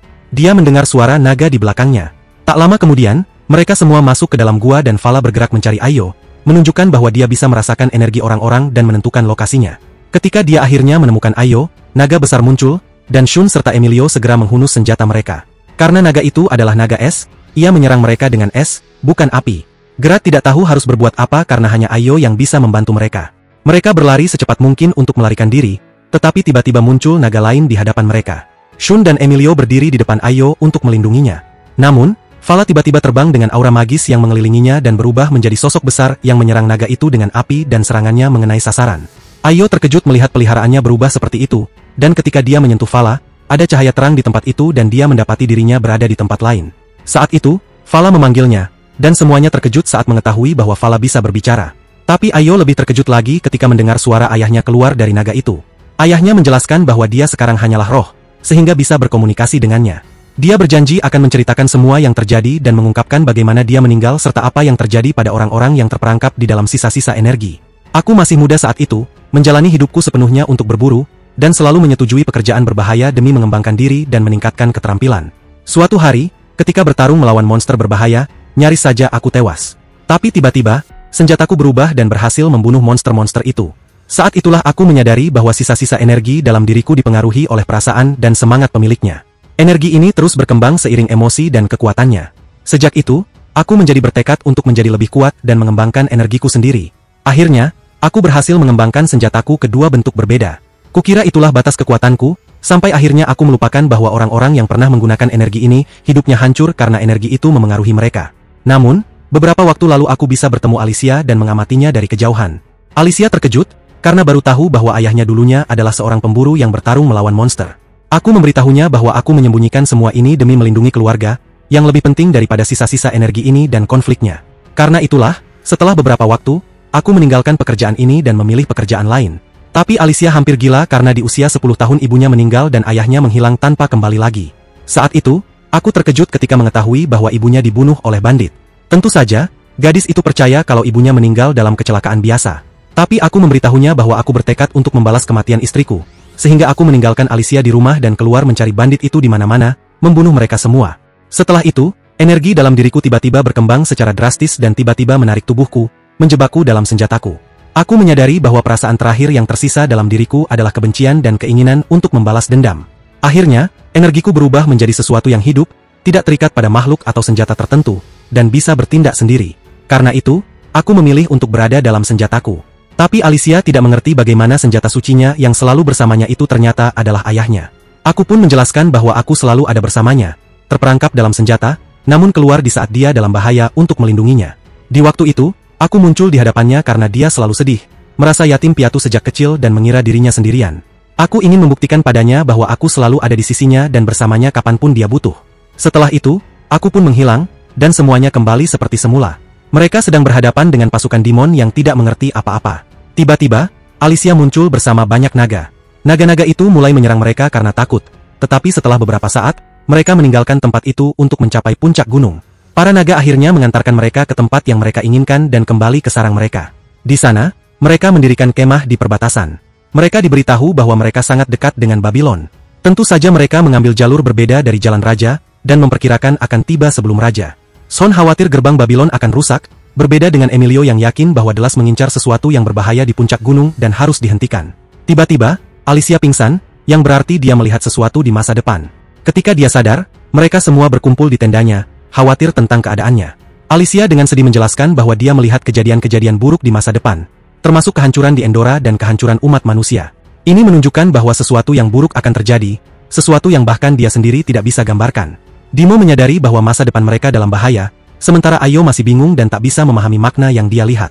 Setelah beberapa saat, mereka sampai di kamp tentara kerajaan dan memasuki tenda raja. Di sana, seorang ilmuwan besar menjelaskan bahwa dia telah menemukan cara khusus untuk mengembalikan gerbang Babylon. Ilmuwan itu memuji dirinya sendiri dan mengklaim bahwa penemuannya adalah hasil dari bakatnya yang luar biasa. Namun, Delas berkata, "Aku tidak butuh ceramah, katakan apa yang sudah kau capai." Ilmuwan itu kemudian menjelaskan bahwa mereka sudah tahu cara mengembalikan Babylon, tapi masih membutuhkan beberapa penyesuaian terakhir yang akan memakan waktu sedikit lagi. Raja tidak peduli karena dia sudah menunggu lama, jadi tidak masalah baginya untuk menunggu beberapa jam lagi. Namun, peneliti berkata kepadanya, "Sabar ya, Raja. Tapi, kenapa kau begitu bersemangat ingin kembali ke Babilonia?" Peneliti berkata, "Aku di sini untuk mendukungmu, tetapi aku ingin tahu apa tujuanmu." Namun, Raja menegurnya, "Itu bukan urusanmu. Lebih baik urus urusanmu sendiri sebelum aku memerintahkan mereka untuk memenggal lehermu."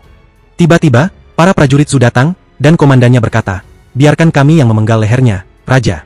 Tetapi para prajurit menghentikan mereka, mengira mereka adalah musuh. Namun, pemuda biru itu datang untuk memberitahu berita terbaru, dan mereka mengetahui bahwa Agona sudah berpihak pada orang-orang Zhu dari utara. Raja berkata, "Ini berarti kau tidak menjalankan perintahku, Ebel." Raja itu menegur Ebel karena melihat luka di dadanya, mengatakan, "Aku memintamu untuk mengawasi mereka, bukan berkelahi dengan mereka. Ini adalah peringatan terakhir untukmu. Untunglah Emilio yang menghukummu kali ini. Jika kau mendekatinya lagi, aku yang akan membunuhmu sendiri." Para prajurit merasa kesal dengan raja yang sombong itu, lalu mereka mulai mengumpat dan bertengkar dengan raja. Para prajurit mengawasi mereka sambil memandang rendah, menganggap mereka hanya binatang.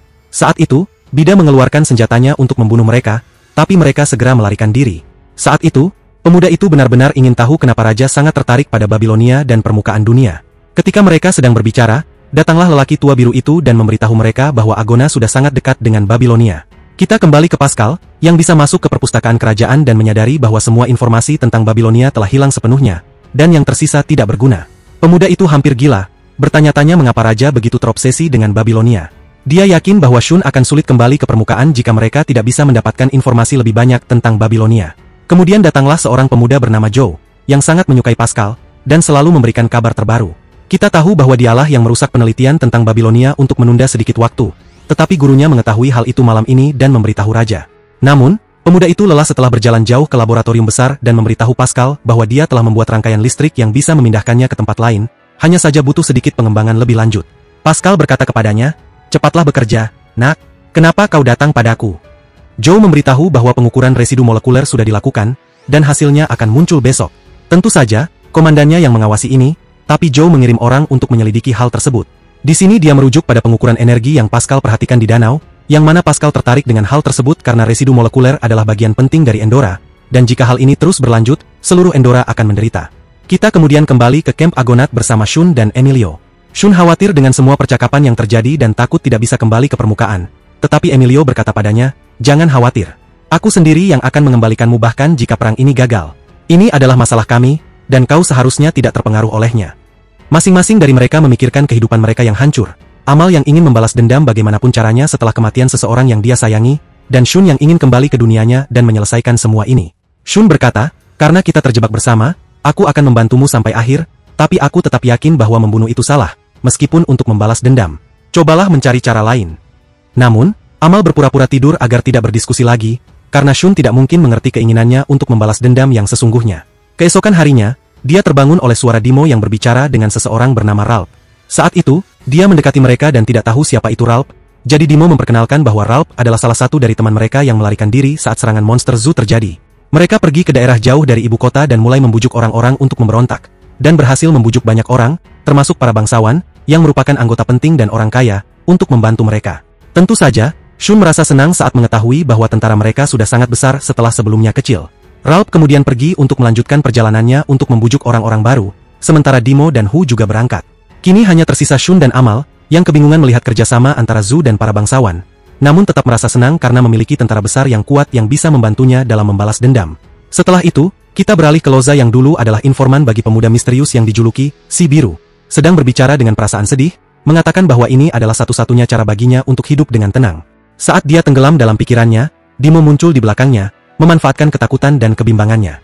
Saking terkejutnya, Maha pun pergi meninggalkan Dimo. Namun, Dimo tetap mengejarnya dan berkata, Ralph dan pasukan kita berhasil meyakinkan para bangsawan. Kini kita punya pasukan kuat di setiap negara. Anehnya, Maha hanya diam tanpa membalas, hanya mengucapkan, maaf, dengan nada penuh penyesalan, seolah akan melakukan sesuatu yang berbahaya. Sementara itu, kita beralih ke Emile, Shun, dan Alicia yang baru saja mendengar kabar terbaru. Emile tampak senang ketika mengetahui ia akan menggulingkan raja. Saat itu, Shun bertanya, apakah kau masih berencana untuk membunuh raja? Emile menjawab tegas, tentu.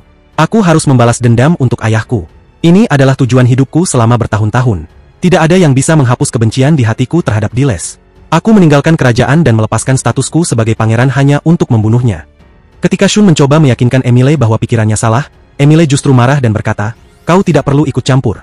Kau akan kembali ke permukaan, jadi jangan pedulikan urusan kami. Shun lalu memegang kerah Emile dan dengan marah berkata, kau sudah gila? Jangan biarkan kebencian menguasaimu sampai-sampai senjatamu menjadi penjara bagi dirimu sendiri. Emile, sambil menyingkirkan tangan Shun, menjawab, jangan campuri urusanku. Shun yang semakin emosi memukul Emile hingga ia jatuh ke tanah. Namun, sebelum melanjutkan pukulannya, Shun melihat Emile hanya terdiam pasrah. Dengan sedih, Shun berkata, kenapa kau menganggapku egois? Aku ingin membantu dan aku peduli dengan masalahmu. Lalu Shun pergi, meninggalkan Emile yang dengan marah menghantam tanah sambil berkata, aku tidak bisa mundur dari balas dendamku. Kita kemudian beralih ke Pascal yang telah menerima laporan bahwa energi molekuler di seluruh Andorra telah menurun. Jika ini terus terjadi, Andorra bisa hancur. Setelah memeriksa laporan, Pascal menyadari bahwa penurunan energi ini dimulai sejak Diles menjadi raja, dan dia yakin ini bukan kebetulan. Ada hubungan antara kurangnya energi dan Diles. Kekhawatiran mendorong Pascal untuk segera pergi ke Babilonia untuk menemukan Emile, tetapi dia tak tahu bagaimana mencapainya dengan cepat. Saat itulah Paman Zhou tersenyum penuh rahasia dan membawanya ke laboratoriumnya yang aneh. Ia mengungkapkan bahwa ia menciptakan alat khusus untuk membantu penelitian pribadinya. Alat tersebut berupa pesawat kecil yang tak dikenal oleh siapapun. Mereka pun menaiki pesawat itu dan bergegas menuju Babilonia. Sementara itu, raja dan pasukannya telah menyelesaikan persiapan, dan sang raja berkata dengan tegas, akhirnya, aku akan naik ke permukaan dan mewujudkan impianku. Pada saat yang sama, tim Emile tiba di Babilonia, lalu menuju wilayah kuno yang dikenal dengan Babul. Kota ini dahulu sangat ramai, tetapi kini telah menjadi legenda sebagai kota yang ditinggali oleh iblis dan terhubung dengan tanah kematian. Tim itu membuka peta kuno yang menunjukkan 4 menara, masing-masing menuju lokasi yang berbeda. Mereka memilih menara api karena menara ini yang terhubung ke Babilonia. Saat mereka mencari pintu masuk utama, Amino menemukan kunci tersembunyi dan memanggil Dimo. Ketika Dimo memindahkan batu besar, pintu rahasia terbuka dan memperlihatkan tangga menuju bawah tanah, yang dianggap sebagai jalan utama menuju Babilonia. Sebelum masuk, Dimo meminta mereka untuk melemparkan bintang peledak di jalan tersebut untuk berjaga-jaga. Namun, bintang itu kembali tanpa ledakan, menandakan bahwa jalan tersebut aman. Saat mereka melangkah masuk, mereka melihat jejak kaki, yang menunjukkan bahwa Diles dan pasukannya telah tiba lebih dulu, sehingga mereka harus bergerak cepat. Son melihat sekeliling dan berkata, jadi, di mana pintunya, teman-teman? Ayo kita cepat. Lalu Phil menjawab, pintu apa, sayangku? Kita akan memanjat menara keren ini. Tentu saja, Son tidak mungkin melakukan itu, jadi dia bertanya pada Vela, bisakah kamu berubah bentuk dan mengantar kami ke sana? Namun, Vela dan temannya menolak dengan tegas. Akhirnya, mereka semua mulai memanjat menara itu, sementara tim Dimo sudah mendahului mereka karena mereka sudah terbiasa dengan ini. Tidak seperti Son dan Emilio, yang tiba-tiba hampir jatuh jika tidak ditahan oleh Son dengan susah payah. Setelah itu, Emilio untuk pertama kalinya mengucapkan terima kasih kepada Son karena menyelamatkan hidupnya. Mereka pun melanjutkan perjalanan hingga selesai memanjat menara dan mendapati dinding besar di depan mereka. Seharusnya, mereka juga harus memanjat dinding itu. Saat itu, mereka melemparkan tali dan membagi kelompok untuk bergerak lebih cepat. Mereka semua berhasil turun kecuali Dim dan teman wanitanya.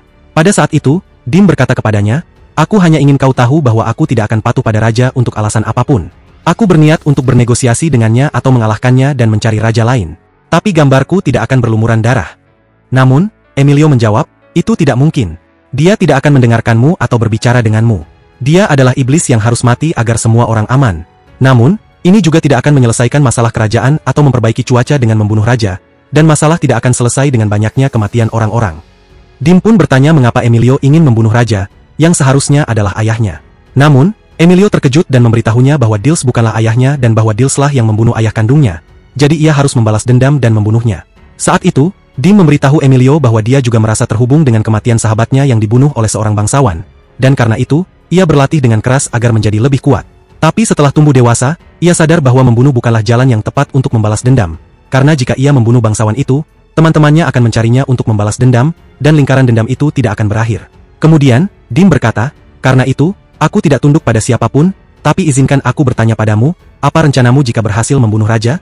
Apa yang akan terjadi pada rakyatmu dan pasukanmu tanpa raja?" Saat Emilio tidak menjawab, Dim berkata, "Umumnya, aku tidak ingin mendengar suaramu di depan raja, dan biarkan aku bernegosiasi dengannya. Jangan sekali-kali mengeluarkan senjatamu." Emilio kesal dan turun dari gunung, diikuti oleh teman-temannya yang datang menenangkannya. Namun, Dim menyarankan, jangan terlalu gegabah. Sebelum berpikir tentang balas dendam dan pembunuhan, tanyakan dulu alasannya. Mungkin kau salah. Kemudian, mereka memasuki gerbang menara yang membawa mereka ke jalan menuju Babel. Sementara itu, kita beralih ke tim Dimo yang berjalan di jalan panjang, hingga mencapai gerbang terakhir menuju Babel. Emilio berlari cepat, tapi tiba-tiba muncul pasukan Zol yang menghentikannya. Seekor serigala menyerang Emilio yang terkejut, tapi Ayo melindunginya dengan penghalang sihirnya. Sang pemimpin marah karena mereka bertarung melawan pangeran, tetapi pria itu tidak peduli dan tetap ingin membalas dendam. Saat itu, Son dan Emilio mengeluarkan senjata mereka dan memutuskan untuk melawannya, sebelum akhirnya Dim ikut terlibat. Orang itu ternyata bernama Grit, seorang pembunuh, namun Dimo tidak peduli dengan namanya dan timnya bertarung dengan gigih. Pertarungan sengit terjadi di antara mereka, mulai dari Misha yang melawan robot mekanik hingga Phil yang melawan monster aneh.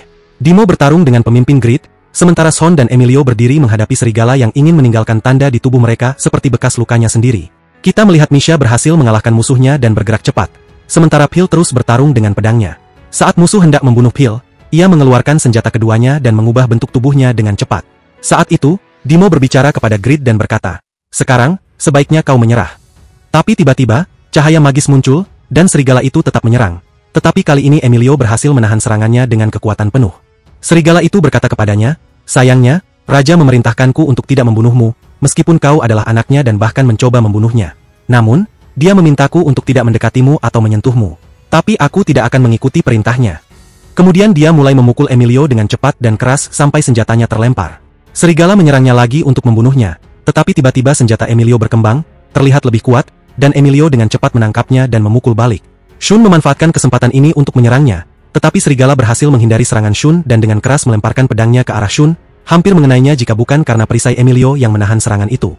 Emilio tak mau membuang waktu dengan hal-hal ini dan ingin segera mencapai Delis, sehingga mereka semua bergerak menuju gerbang kecuali Emilio, yang tetap untuk menghalangi monster itu agar tidak mengejar mereka. Saat Emilio menyentuhnya, gerbang terbuka, dan mereka semua masuk dengan cepat, meninggalkan Emilio untuk mencegah monster itu mengikuti mereka. Emilio sangat yakin dengan kekuatannya, tetapi terkejut ketika dia melihat Luz menyerang dan menghancurkan perisainya. Setelah itu, mereka berbicara. Luz berkata, "Mengapa kau tidak mengikuti perintah yang diberikan kepadamu?" Beida menyambut Luz dengan berkata, "Senang bertemu denganmu, Luz." Emilio yang tidak mengerti apa yang terjadi merasa tercengang. Beida mengejek dan berkata, "Kau lupa dia salah satu dari kita? Revolusi bodoh kalian tidak berarti apa-apa baginya." Tentu saja, Emilio terkejut dengan pengkhianatan Luz, tetapi Luz tak peduli dan berkata, "Tidak ada yang akan berubah. Aku bisa hidup di Andra karena penampilan manusiku, dan tidak ada yang tahu identitasku. Namun, aku tak bisa meninggalkan keluargaku." Kami kemudian mengetahui bahwa ayahnya adalah seorang ahli kimia dan ibunya seorang penjahit, keduanya sangat berbakat di bidang mereka, tetapi sayangnya, mereka tidak memiliki kesempatan untuk menunjukkan keterampilan mereka karena ayahnya adalah seorang Zo dan berpenampilan seperti mereka, dan ibunya menikah dengan seorang dari Zo. Mereka berdua bekerja sebagai budak di Andra. Emilio berkata, "Kami sudah tahu semua itu, dan itulah sebabnya kau bergabung dengan Dimo untuk membalas dendam pada mereka." Namun, Luz menjawab, "Balas dendam? Yang paling penting bagiku adalah uang. Uanglah yang membuatku bahagia di antara kalian. Karena itu, aku bekerja sebagai mata-mata dan memberikan semua informasi kalian kepada para pembunuh demi uang mereka, agar aku bisa membiayai keluargaku. Revolusi ini dan rakyatnya hanyalah untuk orang-orang seperti kalian, bukan untuk Zo sepertiku." Beida kemudian berkata padanya, "Ayo, bunuh dia, dan aku akan memberimu lebih banyak uang." Luz pun mengangkat senjatanya untuk membunuh Emilio, tetapi tiba-tiba Dimo muncul bersama Philo, dan Dimo berbicara dengan sinis, "Kupikir jika kau membunuhku, mereka akan membayarmu lebih banyak." Namun, Luz membalas, "Kau bodoh, citramu dan semua ini tak berguna, tak ada manfaatnya." Dimo tercengang ketika mengungkapkan bahwa dia tahu sejak awal bahwa Luz adalah pengkhianat yang membocorkan semua informasi mereka kepada para pembunuh, terutama sejak bergabungnya pangeran dengan mereka. Luz menjadi marah dan menyerang Dimo dengan cepat, tetapi dia menangkis serangan Luz, dan Luz terus menyerangnya dengan ganas. Dimo hanya bisa menangkis serangannya. Kemudian, kita kembali ke Emilio dan timnya, dan tiba-tiba Shun berdiri di tengah dan berkata, "Aku tidak akan membantumu dalam balas dendammu. Kau harus berbicara dengannya terlebih dahulu seperti yang dikatakan Dimo." Namun, Emilio tak peduli dengan perkataannya, dan gerbang terbuka. Ketika Shun mencoba menangkapnya, Emilio memukulnya dengan keras dan berlari cepat menuju Delis. Seorang pelayan memberitahunya bahwa pekerjaan mereka sudah selesai, dan gerbang Babilonia akan terbuka untuk waktu tertentu dan kemudian tertutup. Raja sangat antusias untuk mencapai tujuannya, tetapi tiba-tiba Emilio mencapainya dan memanggilnya. Mereka berdiri berhadapan dengan tantangan besar. Saat itu Emilio mengeluarkan senjatanya dengan kuat dan berkata kepadanya, "Akhirnya aku melihatmu, dan aku akan membalas dendam." Namun, Raja tidak peduli dan berkata, "Kau belum cukup kuat." Emilio menjadi marah dan berkata, "Keluarkan senjatamu, dan aku akan menunjukkan padamu apakah aku sudah cukup kuat atau tidak." Tapi Raja tidak peduli dan bertanya apa yang akan terjadi pada Andorra setelah dia membunuhnya.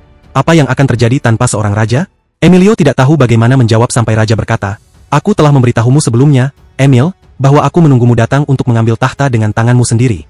Emilio berlari ke arahnya dengan penuh amarah untuk membunuhnya. Pertempuran besar antara Dimo dan Luz sedang berlangsung.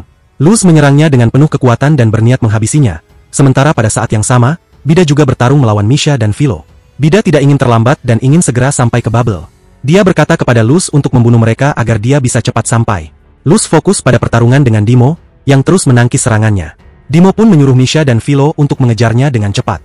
Luz semakin marah karena Dimo tidak ingin membunuhnya meskipun tahu dia berkhianat, dan tetap memperlakukannya dengan baik. Akhirnya, Luz memukul Dimo dengan keras, tetapi Dimo hanya melawan dengan satu pukulan dan berkata, "Tenanglah, aku sudah mendengar segalanya dan tahu alasanmu bergabung dengan mereka." Dimo berkata, "Aku tahu kamu ingin menyelamatkan keluargamu dari kemiskinan dan membantu mereka. Tapi apa sebenarnya yang kamu inginkan? Apakah kamu benar-benar membenciku? Ketika kamu menyelamatkanku dari Gerard dan anak buahnya, apakah itu juga hanya berpura-pura?" Luz terdiam karena pandangan dan kata-katanya. Untuk membuktikan ucapannya, dia menyerangnya dengan senjata, bermaksud untuk membunuhnya. Namun, Dimo menyerah dan menunggu reaksi akhirnya. Tiba-tiba, Luz menghentikan senjatanya dengan terkejut saat hampir membunuhnya. Dimo berkata, "Tenanglah. Tampaknya kamu menyimpan banyak kemarahan. Aku siap membantumu."